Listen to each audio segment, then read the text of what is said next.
Advocate Bhudev Mahanandia का अभिवादन स्वीकार कीजिए।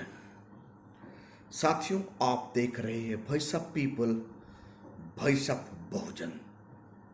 आजकल गोदी मीडिया ज्यादा यूसीसी क्यों कर रहा है, यानी यूनिफाइड सिविल कोड के बारे में दिन रात क्यों दिखा रहा है। यहां मुसलमान को टाइट करने के लिए यूनिफाइड सिविल कोड लाया जा रहा है, ऐसा दिखाया जा रहा है ना। क्या यूनिफाइड सिविल कोड होने से मुसलमान का क्या नुकसान है क्या? तनिक आप लोग संविधान को पढ़िए। यूनिफाइड सिविल कोड आने से मुसलमान का कोई नुकसान नहीं है। हाँ, वो जो तलाक तलाक कह रहा था, ट्रिपल तलाक खत्म हो जाएगा। पहले से कानून बन चुका है, फिर ही यूनिफाइड सिविल कोड क्यों लाया जा रहा है? आप लोग ये सोच रहे हैं यूनिफाइड सिविल कोड लाने से मुस्लिम टाइट होगा? ये गफलत में है आप लोग। जब भी संघी और बीजेपी कोई कानून बनाता है, वो रिजर्वेशन का खिलाफ, शेड्यूल कास्ट का खिलाफ, शेड्यूल ट्राइब का खिलाफ और ओबीसी का खिलाफ होता है। हमारा मोदी जी कहते हैं ना, एक देश एक कानून। वो क्यों नहीं कहते एक देश एक कम्युनिटी? क्यों कानून नहीं लाते आर्टिकल 17 से? क्यों कानून नहीं लाते आर्टिकल 18 से? मोदी जी को तो इतना ताकत मिलता है, एक देश एक कानून। आप कहेंगे बीजेपी वाले और संघ वाले, एक देश एक community, that is Indian community. साथियों, जो यूनिफाइड सिविल कोड है ना, ये आदिवासियों का जमीन हड़पने की प्लान है। ये शेड्यूल कास्ट का जमीन हड़पने की प्लान है। और ये ओबीसी का अधिकार को छीनने की ये नियम है। यूनिफाइड सिविल कोड आ गया मतलब आर्टिकल 340 वर्कलेस हो जाएगा। ओबीसी को जो अधिकार मिल रहा है वो भी खत्म हो जाएगा। आर्टिकल 341 खत्म हो जाएगा। जो शेड्यूल कास्ट को जो अधिकार मिल रहा है वो फिनिश हो जाएगा। आर्टिकल 342 शेड्यूल ट्राइब को जो अधिकार मिल रहा है वो भी खत्म हो जाएगा। क्या अभी आप लोगों को इतनी भी पता नहीं चल रहा है मणिपुर में फाइट क्यों हो रहा है? मणिपुर में इसलिए फाइट हो रहा है, कानून अलग अलग है।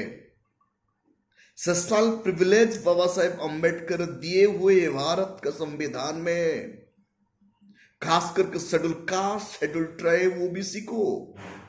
शेड्यूल कास्ट को आर्टिकल 341, शेड्यूल ट्राइब को आर्टिकल 342 और आर्टिकल 340 के तहत ओबीसी को। इस कानून के तहत आर्टिकल 341 और 342 के तहत आदिवासी का जमीन सिर्फ आदिवासी ही खरीद सकता है। शेड्यूल कास्ट का जमीन शेड्यूल कास्ट ही खरीद सकता है। उच्च श्रेणी और उच्च वर्ग का लोग, सवर्ण खुद को कहने वाले लोग, ये जमीन खरीद नहीं सकते। इसीलिए तो मणिपुर में मतेई और कुकी का बीच में स्ट्रगल चल रहा है। मतेई सबसे पावरफुल कम्युनिटी है। मणिपुर का स्टेट असेंबली में 60 से 40 एमएलए है मतेई का। देश का 60 से 70% संसाधन उनके कब्जे में है। फिर ये लोग आदिवासी होने की मांग किए हैं, तब जाके मणिपुर जला। यानी वहां का हाईकोर्ट भी मतेई समुदाय के फेवर में हो गया, क्योंकि 40 एमएलए मतेई कम्युनिटी का बीजेपी का है। मणिपुर हाईकोर्ट भी ये जजमेंट दे दिया, मतेई को ट्राइबल बेनिफिट दे दो, ताकि उसके रहस्य क्या, उनका रहस्य ये है, मतेई ट्राइब बन गया तो कुकी ट्राइब का जमीन हड़पने के लिए। ऐसे ही आप ये जो यूनिफाइड सिविल कोड के बारे में दिन रात गुणगान कर रहा है मोदी मीडिया, आप ये भ्रम में मत रहिए मुसलमान को टाइट करने के लिए। ये यूनिफाइड सिविल कोड आर्टिकल 17 को फिनिश कर देगा।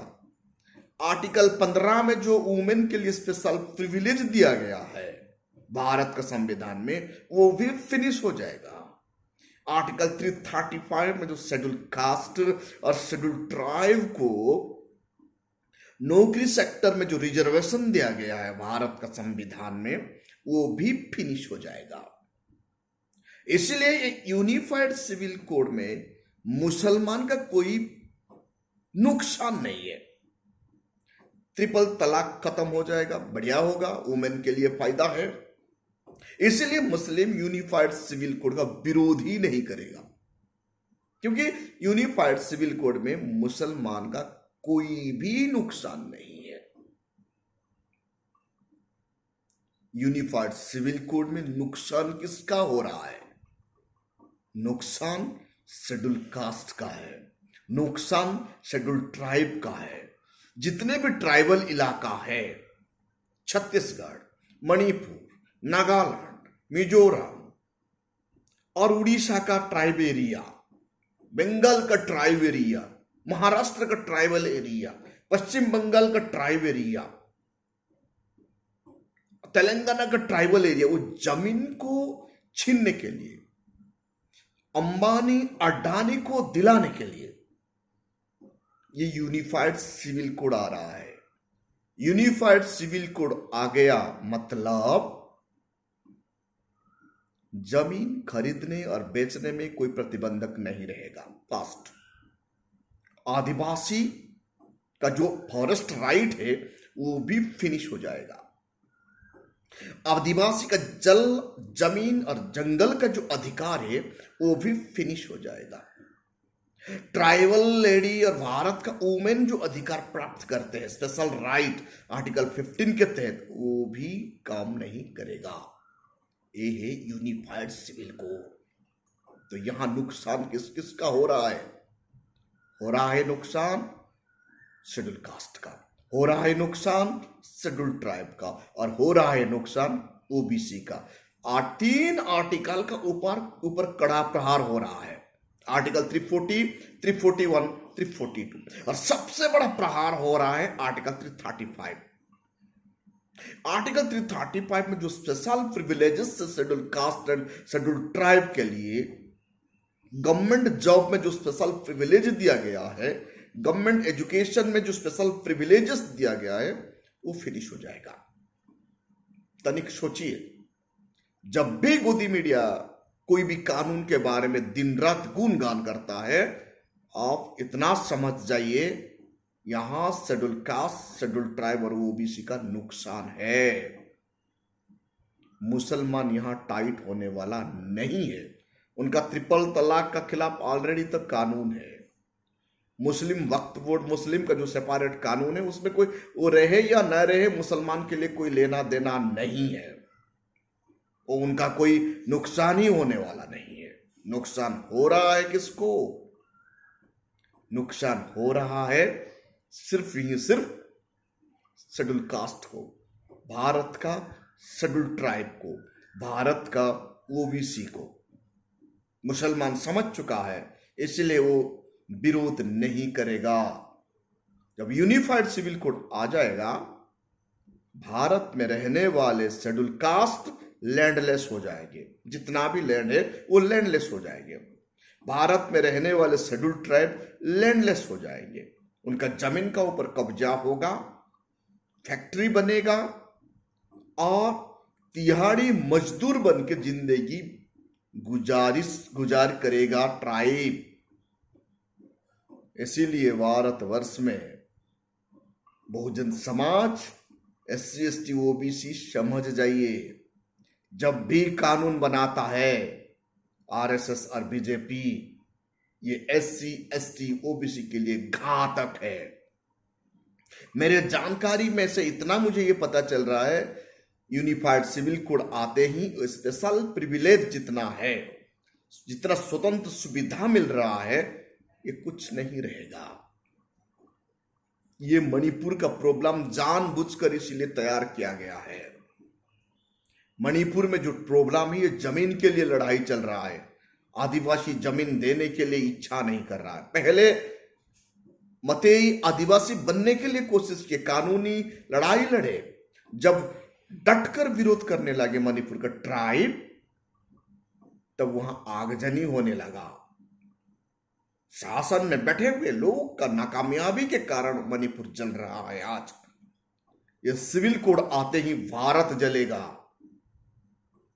यूनिफाइड सिविल कोड आते ही भारत जलेगा। नहीं तो schedule caste, schedule tribe, OBC का लोग गुलाम बन जाएंगे। साथियों, कितना खतरनाक है। हमारा माननीय प्रधानमंत्री जी को एक देश एक कानून कहने से पहले एक बात कहना चाहिए था। जो देश को डस रहा है कैंसर की तरह, न्यूक्लियर बम से भी ज्यादा खतरनाक है कास्टिज्म, एनहालिसेंस ऑफ द कास्ट, जात को मिटाना। जात को मिटाने के लिए क्यों नहीं कहते हैं एक देश एक कम्युनिटी? आप ये कह नहीं पाएंगे, क्योंकि आप हिंदू बुनियादी में राजनीति करते हैं। हिंदू का बुनियादी ढांचा कहां पर खड़ा है? जाति व्यवस्था से खड़ा है। जाति व्यवस्था फिनिश यानी हिंदू धर्म फिनिश। हिंदू धर्म फिनिश यानी राष्ट्रीय स्वयंसेवक संघ का संगठन फिनिश हो जाएगा।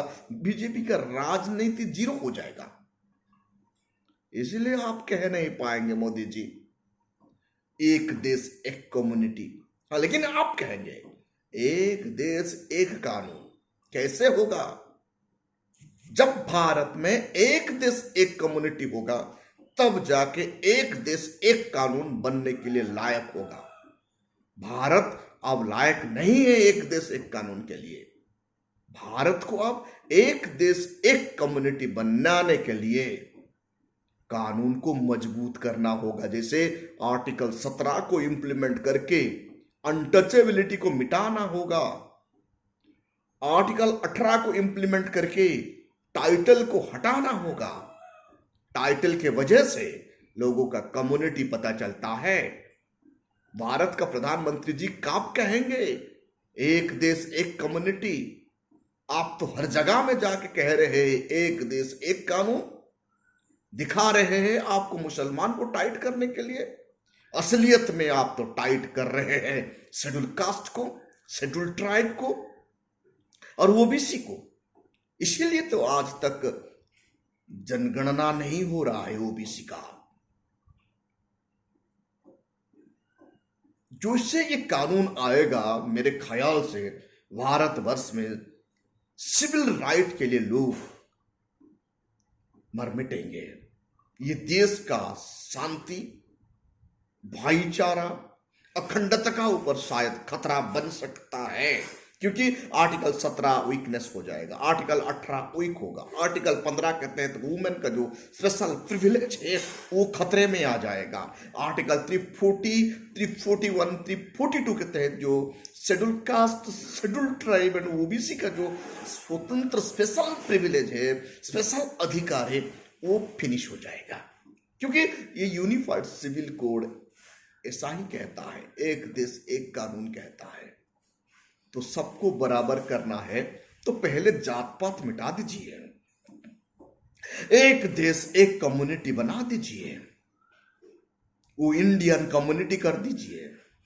और जो कास्टिज्म को बनाता है, जो कास्टिज्म को खड़ा करता है, उन्हें कड़ी से कड़ी सजा कर दीजिए। ऐसे कानून बना दीजिए जो कि भारत का संविधान में ऑलरेडी तो है, आर्टिकल 17, इनको थोड़ा इंप्लीमेंट कर दीजिए मोदी जी। देश और इतिहास आपको युग युग तक याद रखेगा। जैसे आज बाबा साहेब अम्बेडकर को मसीहा कहते हैं बहुजन समाज, आपको भी भारत का मसीहा कहेंगे। कृपया करके आप आर्टिकल 17 को सही से इंप्लीमेंट कर दीजिए, आर्टिकल 335 को सही से इंप्लीमेंट करके बैकलॉग फिलअप कर दीजिए और इसे नारा दे दीजिए, एक देश एक कम्युनिटी बोल दीजिए। पूरा दुनिया आपके चरणों में हो जाएगा, लेकिन आप ये कर नहीं सकते, क्योंकि ये कर दिए मतलब भारत का हिंदू धर्म खतरे में आ जाएगा, क्योंकि हिंदू धर्म ही कास्टिज्म का बुनियादी ढांचे पर खड़ा है। साथियों, आप लोगों का एक भ्रम है, ये मुसलमान को टाइट करने के लिए यूनिफाइड सिविल कोड लाया जा रहा है, ये आप लोगों का गलत सोच है। यहां टाइट असलियत में भारत का मूल निवासी हो जाएंगे और सड़क पर आ जाएंगे, 2 वक्त का रोटी नहीं मिलेगा schedule caste schedule tribe OBC को, और उनका जितने भी कॉन्स्टिट्यूशनल राइट है, हर कोई राइट खत्म होने की ज्यादा संभावना है। साथियों, आप देख रहे हैं voice of people, voice of Bahujan. आपको हमारा ये चैनल कैसे लगा? अच्छा लगा तो लाइक कीजिए, कमेंट कीजिए, शेयर कीजिए, और भारत का संविधान को बचाने के लिए आप सब लोग का योगदान बहुत जरूरी है।